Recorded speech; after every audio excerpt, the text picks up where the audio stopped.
What's going on, everybody? Welcome to the Alex Cuesta Show. Hope everybody's having a good time on this Wednesday, February 1st of 2023. Yeah, I said that correct. We are already in February. I know I sound like an old guy when it's like, oh, we're already in there. Yeah, it sucks, guys. Don't get old. Time moves quickly. Anyway, before we get into anything fun, like, share, follow, subscribe, rate 5 stars, Spotify and iTunes. Spread this word of mouth. Go find us on the socials. Just go search the Alex Cuesta Show. With me, as always, unfortunately, David. Why? Very unfortunately. It pains me to come on here and to see you. Talking to you is okay sometimes, but to see you, that's the worst part. I mean, you still have the Nacho Libre going, which I'm kind of happy with. You're keeping the Nacho Libre. Like I said, once you get enough of the Jack Black hair going, when we eventually go live stream, you're going to have to go shirtless with like the blue puffy spandex and do the full Nacho Libre. We want people to watch. Why would I do that? I mean, making fun of the people on this is just as good sometimes as listening to their bad opinions. It's true. So there's that. So before we jump into our guest this week, last week we had my two buddies on, John and Paul Stephanopoulos, co-owners of Four Brothers Pizzeria and Drive-In Movie Theater. They have a bunch of locations over here in the Hudson Valley, and we got to hear what the small business owner about their business, but also kind of the challenges that they're going through with this economy. They talked about the balances of prices and things like that, and also to go visit because their drive-in movie theater is freaking awesome. So that was a good show. Please go back and give it a listen. But this week, we have a very important show because our guest this week is, I want to say, one of the people that really, really started pushing the culture war in the favor of the right. And this is way back during President Trump's running up to the presidency, being president. We are pumped to have on Logan Cook. You probably know him as Carpe Donktum. He's one of the most well-known memers of all time. What's going on, my man? Hey, what's up? How are you guys doing? Doing really well. Like I said, pumped to have you on because, again, if you've ever seen a political meme, specifically one that's on the right and is actually funny because, you know, the left can't meme. But if you've seen a political meme from the right, there's a good chance Carpe had something to do with it. So I want to jump right in here. Why start memeing, man? What was the reason? What is the Carpe Donktum origin story? I want to know about the name because the name's fantastic. And I want to know why. Why just start doing this? I guess we can start with the name. I guess the name is just pretend Latin. C's. Obviously, the first part is real C's, and then the Donktum is just it's a pretend Latin word for donkey, and the origin of all of that. I mean, I'm not even sure that I know the origin. It was like in high school and maybe even before high school, but then it sort of morphed, and that's just that was what all my social media was, because that was just the thing. Like, and then it morphed into what it is now. I didn't plan it. I wasn't 12 years old and deciding my political career and future.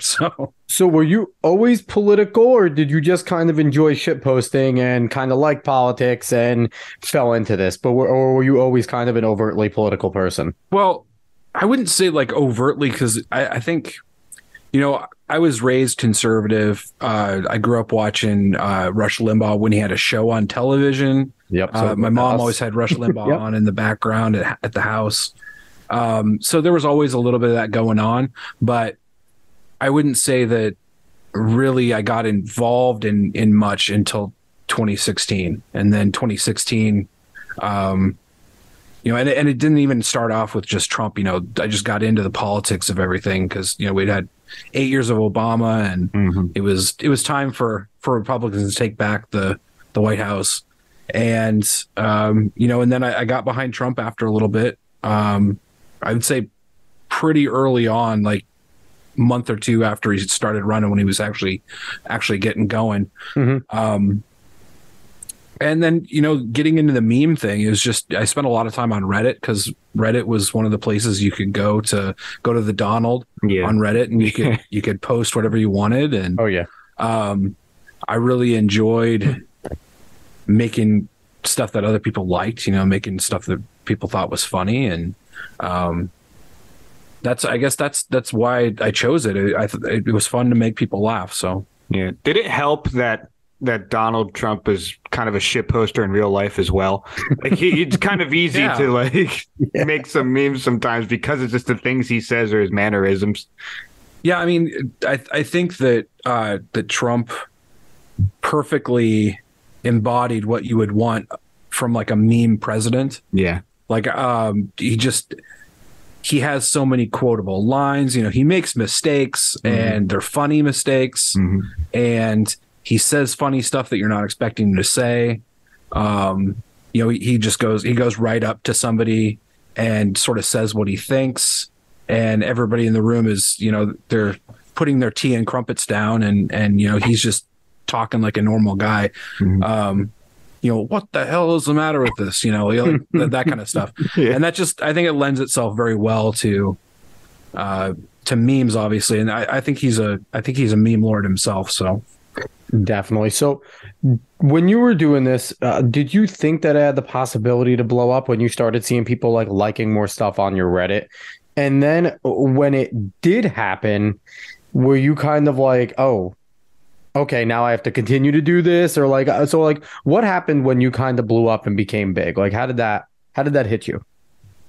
Well, you know, it doesn't all happen at once. You know, like a lot of times, you know, people say, oh, they came out of nowhere. Well, the coming out of nowhere is built off of like at least 2 to 3 years of being, you know, in the trenches trying to get stuff moving. Yeah. And so it was just, to answer the first part of your question, there was no point at the beginning, the middle, and halfway to the end that I thought that this was going to go anywhere. It was just me posting funny stuff and, oh, hey, I got a big follower, and, you know, this guy followed me and this lady followed me and that kind of stuff.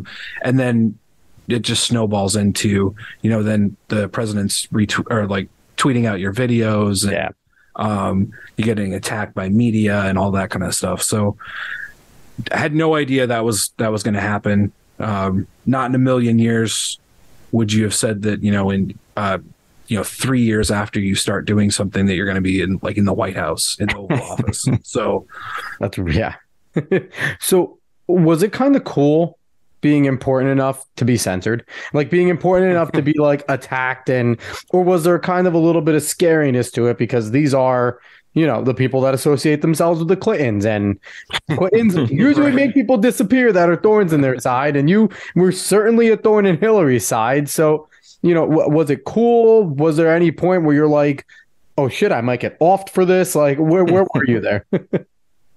Well, I mean, I think I hovered in between, you know, two different emotions about it, because it was cool to, you know, say, oh yeah, there's an article in CNN about me, or there's an article on the the Washington Post or New York Times. That was kind of cool, but then it does come with that other side of they're actually coming after you. And certainly when I was like completely censored, the funness of being completely censored wore off really, really quick. But I don't know, like the flip side of all of that is that I already know how incompetent the media people are, and so it didn't really scare me that much. I wouldn't say that I spent more than a few hours over the course of 4 or 5 years being worried about anything, really. But I mean, it's always there, sort of in the back of your mind. Maybe Hillary will pull up, you know. Hey, Hillary, jump on the show. We'll talk to you. But you know, it's like interesting because there are times where, like, you know, me and Dave, like, we'll have like someone on and stuff like that. Like we had Billboard Chris and stuff on, and it's like I'd say to Dave, I'm like, are you ready to plant this flag? Like, there's no going back. Once we plant this flag, and it's like, and having someone like yourself who you would think, oh, he just posts funny memes, he's harmless, but it's like in the media, being associated with, you know, Carpe Donktum is like, now, okay, we're officially white supremacists. We're officially super racist. Like you officially, like, you know, we might join the Alex Jones fan club. Listen, there's nothing wrong with that. Alex Jones, #Alex Jones was right. Like there's a lot of those. So you've been on Twitter for a while now. You know, that's where you really, you know, outside of Reddit, Twitter, especially with the Twitter in chief, Donald Trump, really helped you make your hay with a lot of retweets and stuff there. You're back on, uncensored and everything. What do you feel about the new Twitter and how Elon Musk is handling it right now? Well, so I've been back just over a month, I think. So a month and a couple days. And I was gone for 2.5 years. So, I'm sort of taking it in and seeing what I see. So far, I like that he's brought back, I would say 90 to 95% of the people that like the high profile people. Yeah. I know that there's got to be 100,000 accounts that still haven't been brought back, but unfortunately I don't know their names, so I can't give them shout outs. But I like that he's done that. I like that he brought me back. That was nice. But I mean, right now, like if anybody's been paying attention to Twitter, like the last couple days, you've been seeing just the madness of the I'm going to lock my account and then unlock my account and all that kind of stuff. And, like I sort of had a fight with my friend Raheem Kassam today, and then I called him afterwards and we talked about it. And, I think I was making fun of the lock thing, and I'm still going to make fun of the lock. So were we. So was I. On the account, because what leftist got in somebody's ear and said the best way to do outreach is to lock your account. So now any quote tweets from anything you said is gone. No one can retweet you, and it's like, to me, it's like, how did the leftists get the proud Republicans who don't like to be sheep to be fucking sheep and do this? Like, how did that happen? It's insane. Well, so when I was talking to Raheem, we were talking like, I'm just making fun of it because and I had to say, like, you have to realize from my point of view here that I'm on Twitter and not all the influencers read their feed. But I do. Like, I check my feed, I update my feed. So I see a lot of the stuff. I see a lot of people saying, "Oh, can you see this?" And I'm like, "Yeah, I can see it." Yeah. But part of that is that when I'm looking at my feed, the ridiculousness of 30 out of 40 tweets having the little lock next to them is just, it's absurd. Okay? It's ridiculous. And he's like, yeah, okay, well, I didn't see that because I'm not scrolling through my feed like that. But I'm like, that's the ridiculousness that I'm pointing out. And now whether or not it works, I want to, and we went more in depth on that, just talking about that there are parts of it that I think are working, because specifically that when you are locked, the algorithm really doesn't know what to do with you on the For You page. Because it's based off of, this tweet's got 2,000 retweets, so we're going to show it to you. Yeah. But when there's no retweets to base it off of, then it starts showing it more often. And so I think there is something there with that. But there's 100 other reasons why you might have low engagement. And that one thing he brought up too that I wasn't aware of because I was off Twitter at the time, but to appease the ADL, Elon basically worked out a deal where if you are getting these sort of secret strikes, that you will be sort of deboosted or whatever. And it has a lot to do with how many people are blocking you. Now, the left has huge, like absolutely massive block lists. Yes. Like hundreds of thousands of accounts on these block lists. Anything that's associated with a certain grown children. They find words and they block via words. Right. And like William Legate, I think was his name. He was sort of a big time leftist troll, 3 or 4 years ago. He himself had this block list that people subscribed to that was like, 40 or 50,000 accounts. It's so ridiculous. So anyways, that in and of itself, if the what is showing up on your For You is based off of how many people are blocking you, and only conservatives are on block lists, then that will mess with it too. So there has to be some sort of changes in there made. But I don't know if I went off topic, but no, it's fine. That's fine. Yeah. I just found I've been finding this whole like locking your account thing weird only because like it does seem that everything is kind of backwards. Like even Elon's kind of acknowledging it, that everything seems backwards to what he wants it to be. But I feel like, the goal is to get him to acknowledge it and then get that fixed. So locking your account is really not going to be useful at any point in the long run. Yeah, no. It's not a solution. No, it's not a solution at all.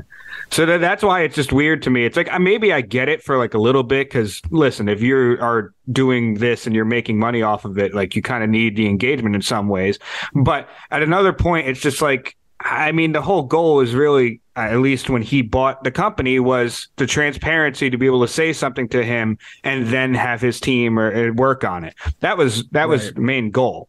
So it's just a little weird to me. Well, I guess I've been sort of surprised at just how embedded all of this stuff has been. Because I think that's the problem. If he could just point at something and say, fix that, I think he would do it. Mm-hmm. But you have systems built on systems built on systems. And so when you change one thing here, it messes with, I play games. I play World of Warcraft. And so in World of Warcraft, if you change something on one type of class or one thing, it messes with the balance of the entire thing. So when they make big changes, they have to make big changes on this side and this side and this side until everything normals out. Mm-hmm.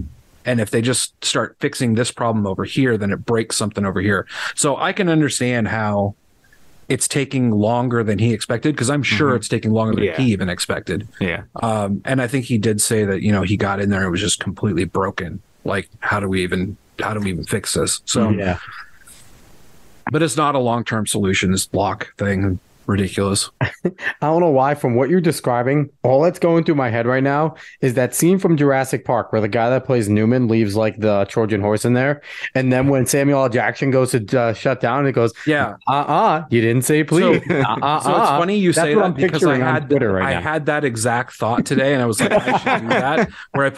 Where I put like Yoel Roth or whatever his name is as Nedry, and Nedry's there and you didn't say the magic word. Just have Elon there with the cigarette instead of Samuel L. Yeah, well, he is African American, so it works. It works. It does. He's the most wealthy, prolific African American of all time. But for me, what I just like noticed too, and I get it. Like Dave said, if you're making your money off Twitter engagements and things like that, and obviously like Twitter engagement is big if you're trying to promote a video, a podcast, like we use it there. But it was kind of like eye-opening to just see how hungry so many prominent members of the right are for this, and like how it's driving them insane. It's like, they need to get off Twitter a little bit. Like, I think some of them need to get the hell off Twitter, because like it was all like, oh, my engagement's down. Oh, my engagement. It's like, guys, you're still extremely popular. Like, I get it. Your videos might be taken like, but a little bit like relax. It kind of became like a little echo chamber of panic. And we make fun of the left all the time for this type of shit.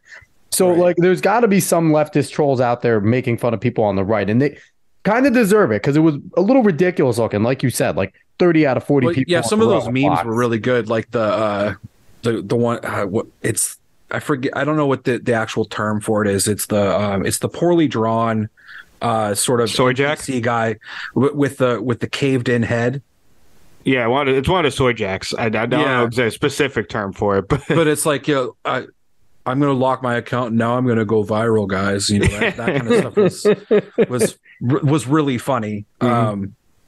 But yeah, so I mean, I understand why they're sort of freaking out.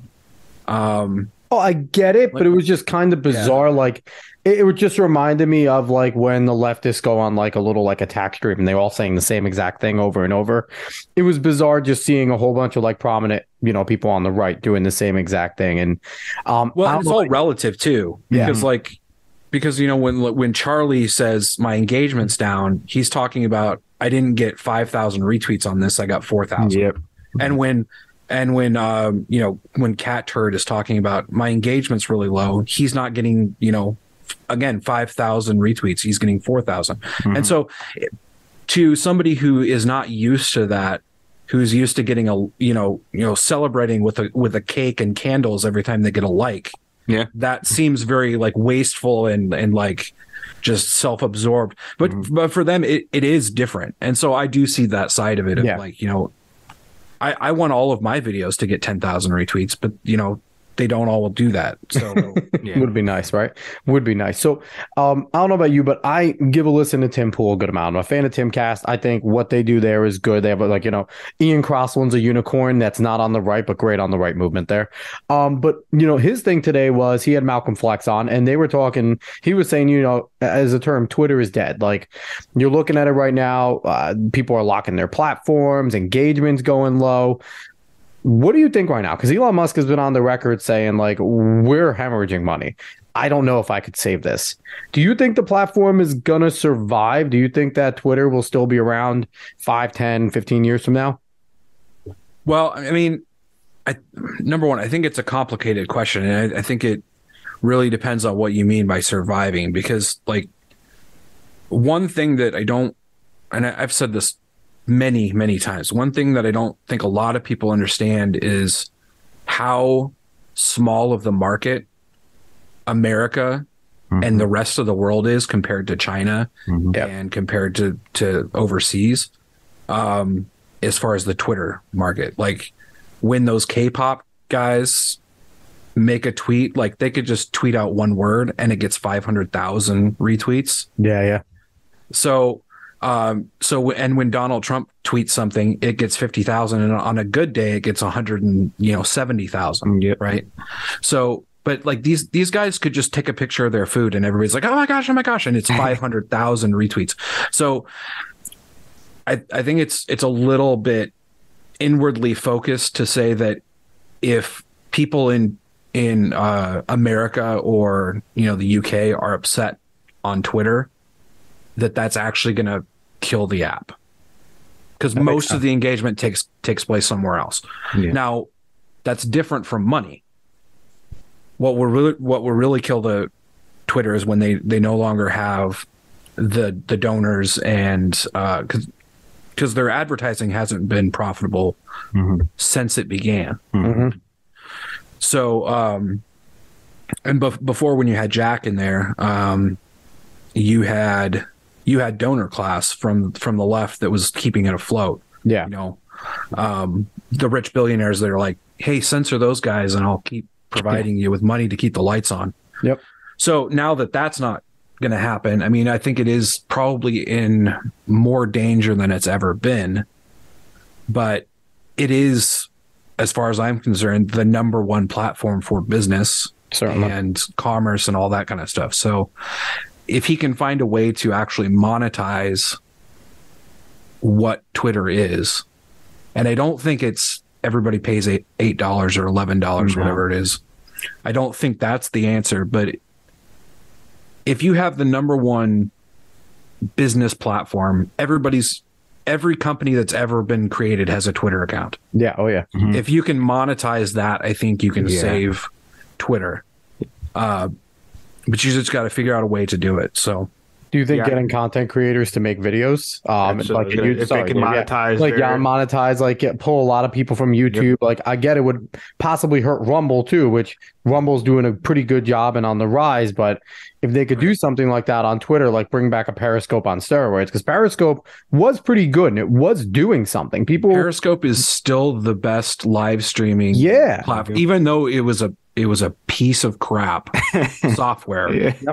It was still the best live streaming software available. So would that be a good answer if we got people like yourself who have a big name to go and do something and work with Twitter and with Elon and say, hey, I'll do a weekly show. You know what I mean? And, we'll talk about all this sort of stuff. Like, do you think that could be a way that Twitter could at least stay afloat monetarily?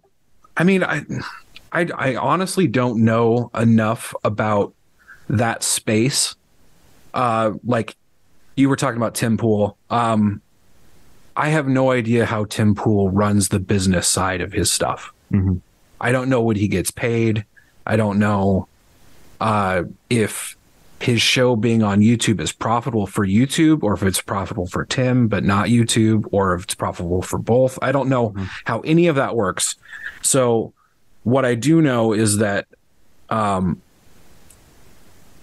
I don't see paying content creators as being the thing to save Twitter. I think it has to be more about the businesses, like doing something with them. Got it. And it's not just filling the screen with ads because nobody wants that. Then the people leave. Yep. So then it becomes Facebook putting a bunch of bullshit in your face constantly. Right. And nobody wants that. So, No. I mean, I honestly don't know exactly how you save it, but I think it should be saved. I think it's still my favorite platform. Like I didn't enjoy any of the, there were moments where I enjoyed other platforms, but there's no place on earth where you can, fight with the left here and fight with the right here. Yep. You can go to Mastodon for like 5 minutes before they block you. You could jump on Mastodon and just say something, and then they'll just kick you off the platform. There is no place on earth where you can go as a guy who's just in his living room and go fight with Ozzy Osbourne on Twitter. That's very true. That is fair. There's no place. There's no place that you can go where you can just sit on your couch and then Stephen King drops into your comments and starts yelling at you. Yeah, like that just doesn't happen anywhere else. Yeah, and I think that also helps Twitter in the staying alive aspect is you have all of these celebrities, all these politicians, all these people that we know as famous on there now. Let's be honest, they're all pretty old. Even if they have people helping them, they're not going to learn a new social media to utilize in a way that they can utilize Twitter. Twitter is very easy for the most part, and no other social media has been able to do it the way they do it. There's a magic sauce that they have, and also, there's some other things. It's simple. Like I can't. Yeah, I'm not going to have a boomer moment here, but like Facebook hides things all over the place. Nothing is in the same place twice. Yep. And I don't like to use it. And Twitter is, you scroll around and, I think that's why people like TikTok too, is that it's, but TikTok is a nightmare to use too. Like there's a bunch of sort of super secret features, and I can't stand TikTok. I don't like it either, but but that's why people like it. And, and Dave, like you said, like you were talking about the engagement with celebrities. I remember when Twitter was first coming out as a thing, that was the original draw. The original draw was we have celebrities on here. The average Joe can make a comment and a celebrity might comment back. And that was like, it could be your favorite athlete. It could be whatever. But that was the original draw. 70 characters, get your blurb out. You might get told to go fuck yourself, or they might say this is cool and I'll retweet it. You can see the downfall of your favorite celebrity in real time. You can take part in the downfall. That's true. You can take part in the downfall. Look at the lead actor from Shazam. I forget someone Ivy, I think his last name. Zachary Levi. Sorry. Yeah. But just to come out and you know what the thing is though, he didn't say anything about vaccines. He said Pfizer is dangerous. Hardcore agree, I think was his hardcore yes. Hardcore yes with like face. Pfizer being dangerous. And to his credit, he's standing by. He posted something not too long after. Like this is an example. So it's a big stance. He'll probably get fired by DC next because he didn't toe the woke line, even though Shazam is a fantastic movie and I'm excited for the second one.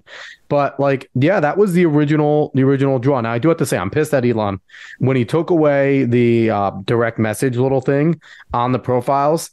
That was kind of tedious because Carpe, I direct messaged you and asked you to come on the show or whatever. Yeah.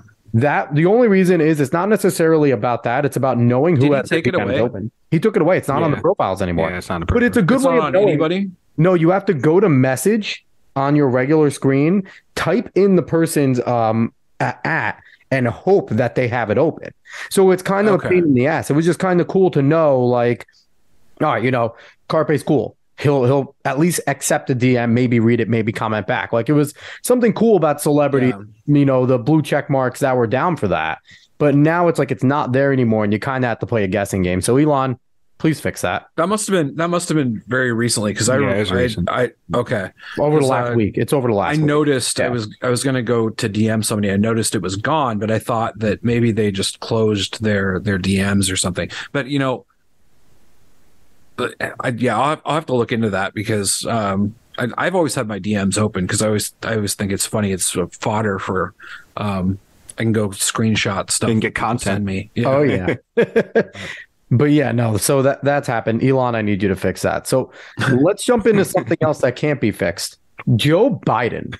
That man's brain, and here's the thing, I don't buy into the whole entire fact his brain is toast. I think he is suffering in there, but I think Joe Biden is still the same racist ass socialist he always has been. So I don't think that that's any different. But the Biden presidency, obviously he wins in 2020. I've been on the record saying, is it feasible that Joe Biden won? Yes. Did he win by 81 million? Did he get 81 million votes? Hell no. There's no way he got 81 million votes. I could see him winning via electoral college. From your standpoint, looking in on what Joe Biden has done, it feels like he's been in office for like 16 years. Even it actually does. It feels like it's been forever, even though we're only about to dawn on his third. Basically, he just started his third year as president. How do you feel about how Joe Biden has been? Has he been better, worse, just as you thought he was going to be? Well, so I have a slightly different perspective here because I think the last 2 years has gone really fast, but that's because I've been completely disconnected. That's a blessing for you. Yeah, it's a blessing because if you've been connected, it has felt like it felt like a 90-year term so far. It's been insane. Trump's presidency felt like it was 12 to 15 years because I was so connected and so into the day-to-day stuff. And I feel like, and it's not that I haven't paid any attention to what's going on, but I'm not constantly hooked into a feed of it. Yep. And so I really see the big stuff that happens and not the minutia of day to day. How has his presidency been? I think it's been a disaster as I expected it to be. Whether it was a worse disaster or a better disaster, I don't know. I mean, we're not currently in nuclear war, but we're on the edge of it, right? I mean, it's a possibility there. So that's never a good place to be. I mean, I was really mad when he left all the weapons and stuff. Just gave them to the no. It's protocol. That's protocol. That's how we've ended every single war. Don't you remember in Iraq we left like our whole entire we left everything and we did that. It's just protocol. It's how you leave a war. I mean, like, and I'm not one of those people that I didn't allow this with Trump, and I don't really allow it with Biden either. In this. The sort of attitude that he's in there making every decision and that, like, I don't believe in that. Like, not at all. It's not true. There's no way. There's no way that he's making every decision. There's no way Trump was making every decision. So, but I do understand that the buck stops with you, that like you're responsible at the end of the day. But when people go out there and they're like, Biden was just like, hey, leave all those weapons there. Like, he didn't do that, but his lack of planning and the lack of planning of his staff is what caused it. So it is ultimately his fault. Yeah. And I don't like to pin blame where it doesn't belong. But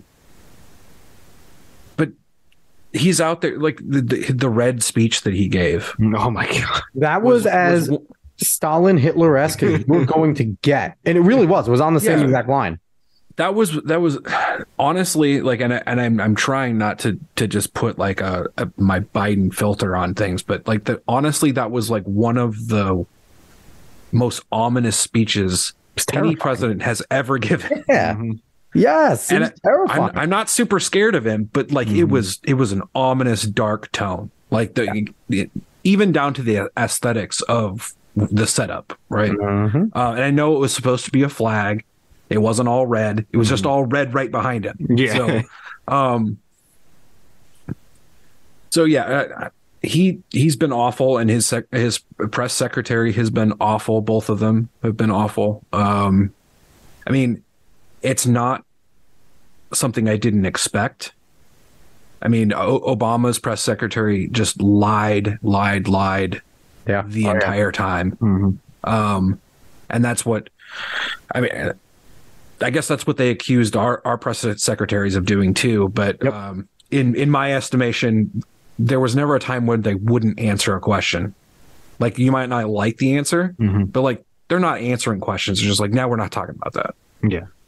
Yeah, no, they never did that. And and you mentioned, that they're not making all the decisions. And I think it's been well documented, and people on the right have openly criticized that Donald Trump trusted his people too much. That's why he made some of his shitty decisions. He had some really, crappy establishment rhinos in there, chirping in his ear, giving him bad information, like obviously Operation Warp Speed, which he's going to run on, which I think might hurt him about the vaccine with the people on the right. Plan. But I think he's going to talk about Warp Speed and be proud of it with the vaccine, and that's not going to help him. But that's got to be something that in his ear, and again, I think it's also hindsight's kind of 2020 here, because when he announced Warp Speed, when he was talking about the vaccine, I know I remember, because that was pretty early in COVID. None of us really knew if this was going to be the fluke that it essentially ended up being in a big way, right? Mm-hmm. And at that point, I think a lot of us were on board saying, listen, if this is going to be legit, go for it. If it's going to save people, let's do it.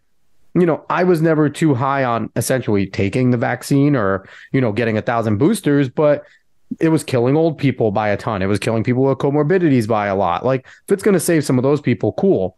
Now we find out that the whole process sucked and that the vaccine is not, it's a really good advanced treatment. It's a pre-treatment. It's not a vaccine, but he definitely listened to some people, and I agree with you. I don't think it's all Biden. But again, like you said, the buck stops there. And, he's just speech after speech after speech of just attacking Americans. I don't think we've seen something like this on a just full frontal attack on their own people, essentially since FDR interned the Japanese. Like, this has been a full frontal attack on everyone on the right. Every single speech. Yeah. And it's always been back and forth with that, right? There's always been, well, my friends on the right or the people on the right, but I'm going to unite us. Biden's like, no, fuck those MAGA people. Essentially, that's what he says every single speech. It's really he was like, I'll unite everyone except for those. Yes. Right? Except for the 74 million that voted. Right. Yeah. Well, I don't want to get too into Trump's head. Just like I don't like assigning blame to people that don't deserve it necessarily. Mm-hmm. I also don't like imagining that I know what other people are thinking. But and he's unpredictable on top of that.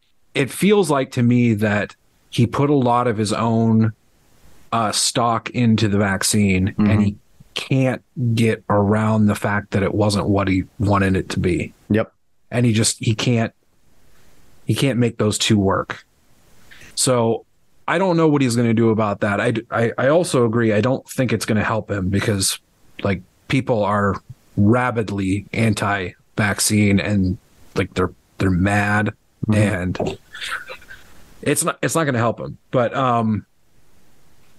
I think that when he was doing it, he thought he was doing the right thing.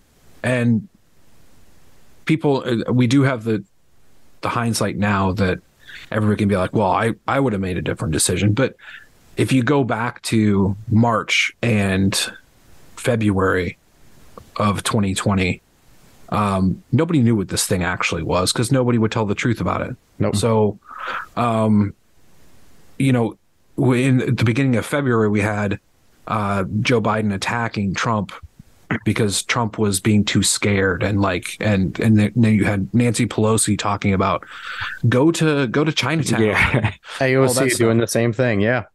Right. And so nobody knew what this thing was. And then we got the biggest mistake I think we made was the lockdown thing, where we, and I honestly don't even think it was a mistake. Like, I said at the beginning of the lockdowns, 2 weeks, great. 2 weeks, we'll see what happens. We were all cool. We have to open days. Up. Yeah, we were all cool with that. I think everyone was cool with that. And I even like made a thread. I should go find it again, but I made a thread and I was like, 14 days we can handle. But every day after that is exponentially worse for the economy, mm-hmm. and we will destroy the economy. But the problem obviously is that when you give an inch, they take a mile. Mm-hmm. And so then we got, 40 years wandering in the desert of lockdowns. out of that. So I don't know. It was crazy. Just what I remember, it was bizarre because I remember beginning of COVID-19. Again, I think we were all kind of scared shitless because the first thing I knew about it was late 2019. I want to say November, and that's really when it started hitting China big time. October, November. I worked in construction at the time. My buddy was showing me videos on YouTube of just Chinese people collapsing in the middle of the road. And then eventually Chinese doctors and officials just dragging that person away. And there was also these reports coming out of China that could not be verified where there was piles of phones. Yeah. Remember where they were scooping them up with shovels, throwing them in the trash. And those were supposedly outside of a hospital, that those were all the phones of the dead people. Yeah. Yeah. And like, that's the kind of stuff that we were like, oh, this could be like the worst, like this could be movie material here. Yeah. Yeah. And at that time too, I think it's funny because at that time, like Plague was a big show. Not a big show, a big game, Dave. You played the game.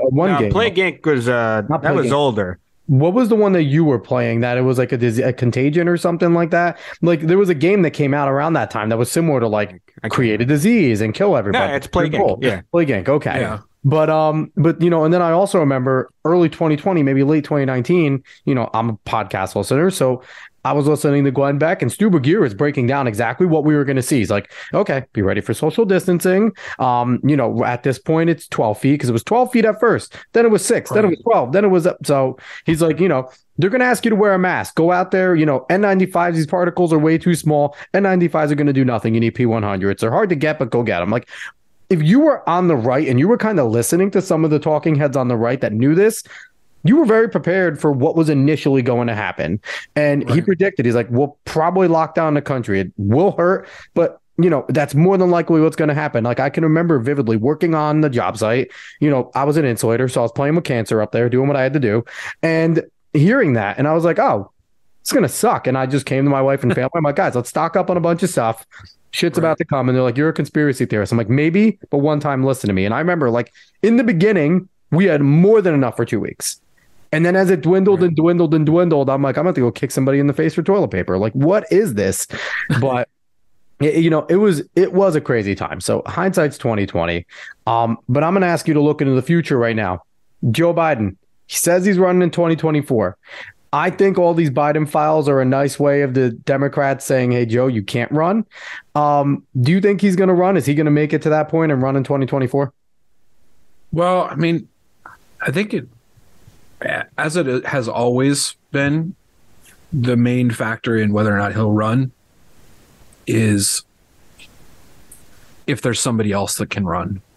And I think people are looking at Gavin Newsom. I'm going to bring that up. Perfect. And some people like that. I mean, there's all of the same morons that were in the 2021, the Elizabeth Warrens and Bernie's not going to run again. I don't think. I think he's too old.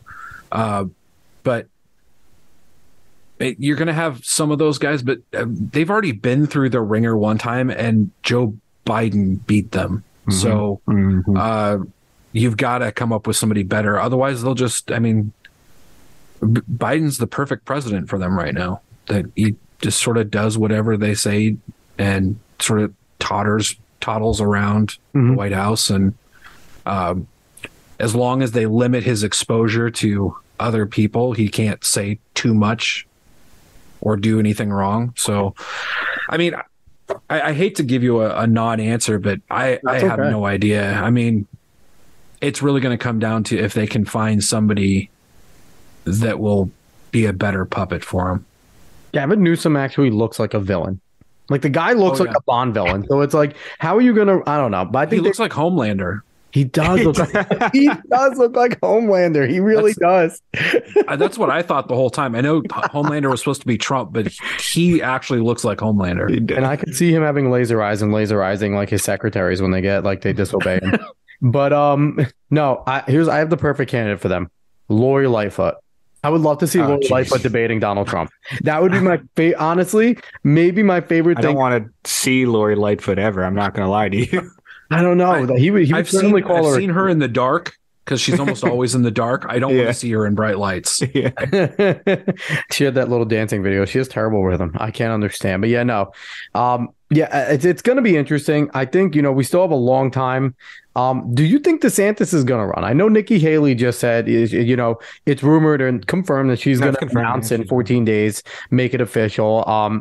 There's some other people. Pompeo's probably going to run. It looks like he was endorsing people during the midterm. So there's some people it looks like is going to run. DeSantis is not declared. DeSantis is still doing a ton of stuff in Florida. Seems like he's really engaged in Florida politics right now. Do you think DeSantis is going to run, or are there enough people in his ear saying this might not be the best time? I kind of think he's going to run. I think, I've heard that there's some super PACs and stuff like that that have already formed, and those, as far as I know, they have to get consent from the candidate before they can actually form. So he's had to have consented to at least a few super PACs for the run. But whether or not he actually does, I mean, it's right now. I mean, there is a lot of infighting between the Trump DeSantis crowd, and I would say that it's probably accentuated online. It feels like there's more people fighting about it. Like when you go to a bar, or you go to a church, or you go wherever. Most likely nobody's fighting about it. I think most people are like, let the best man win type of deal. I think a lot of conservatives are like, let's let the best person win there if that happens. Right. And I think that if you were to, I don't know, there's been some wacky polls back and forth, I think way too early. I think I saw Bill Mitchell putting up something that had DeSantis at like 46% or something. And I was like, that doesn't make sense. I don't know where you got that, Bill. But I think it's going to be rough. I don't think it's going to be as rough as 2016 because I don't think people remember just how crazy that was when there were 16 candidates on the stage, and that was incredible. I mean, it was an incredible time, but it was just constant fighting. Ted Cruz is my guy, and I can't even. Ron Paul's my guy, or and fighting back and forth, and then Trump goes up there and starts making fun of Jeb Bush first. He destroys Jeb Bush right away. Yeah, Jeb Bush, and he goes and makes fun of Ted Cruz, and then all the Ted Cruz people are like, no, don't make fun of my guy, and then he goes and attacks Rand Paul and talks about Rand Paul's hair. Marco, and he didn't attack Ben Carson once. Because I think he knew Ben Carson would intellectually destroy him, and I think he wanted Ben Carson in his cabinet the whole time if he did win. I love Ben Carson. I was a Ben Carson guy initially. Really smart, and he didn't want to attack Ben that way, but also Ben is honestly one of the nicest guys that I've ever met. So so I don't know. I think he did well to avoid. I also think it would have come off too mean. Like when you attack Rosie O'Donnell, that's one thing, but if you go after Ben Carson, you're kind of already just setting yourself up that you're an asshole. So yes. Ted Cruz, not so much. You're attacking a seasoned politician there, but if you're just attacking brain surgeons randomly, then it seems a little petty. You'd basically be on the left at that point. Right. Do you think we see Kanye on the debate stage? He's already saying he's going to run. He announced that he's going to run in 2024. Do we see him on the debate stage? If he gets enough, they kind of can't deny him if he declares basically being on the right, not necessarily Republican, but he like independent on the right. I don't know. I think I honestly don't see him on the debate stage, but I mean, stranger things have happened. I think he has a really big hill to climb because despite what we want to think about, legacy media is dead. They have no influence. They still carry a ton of influence with just normal voters. Yes. No, like they're, them running stories on how Kanye is, he's a black white supremacist kind of stuff. Anti-Semite. People really don't want to be associated with it. They were willing to be associated with it for Trump because it was so clear that he wasn't that. Mm-hmm. But I'm not. I think they blurred it a little too much. That, you know, Kanye's already got some baggage of being a little unpredictable, and like even more unpredictable than Trump is. Just a little bit. It's a smidge. Yeah. So I don't know. I don't know if he can overcome that mountain. I don't know if he can climb that mountain. Be too much to ask for Republicans to allow that mayhem. They already did it once with Trump. I don't think they would allow Kanye and Trump to both get up there, and yeah, that'd be too much fun. It would be madness. That is for sure. It'd be a debacle, man. It would be amazing. But Carpe, thank you so much for coming on, man. This was a blast. Thanks for having me. This was good. Dave, do you have anything to finish off with before we jump off here? No, I did not expect the Kanye question to come up. I'm not going to lie to you. That's quite a way to end the podcast. Listen, you ended off with Kanye. That's the way to do it. Anything else, Dave? No, I'm good, actually. Once again, Logan Cook, better known as Carpe Donktum, still really good on Twitter. If you haven't followed him on Twitter yet, he's officially back. He trolls everybody. He just trolled a bunch of his followers with a link that I did not dare copy and paste because it didn't seem safe. When Carpe says do something, I usually do the opposite, but he's freaking hilarious. Go on there and follow him. Anything that you would like to promote outside of your Twitter? No, I'm good. You did a good job. Awesome. So again, if you liked what you hear today, what you hear all the time, like, share, follow, subscribe, rate 5 stars, spread this word of mouth, find us on the socials, and we will be back again next week for another great show. Everyone, so long.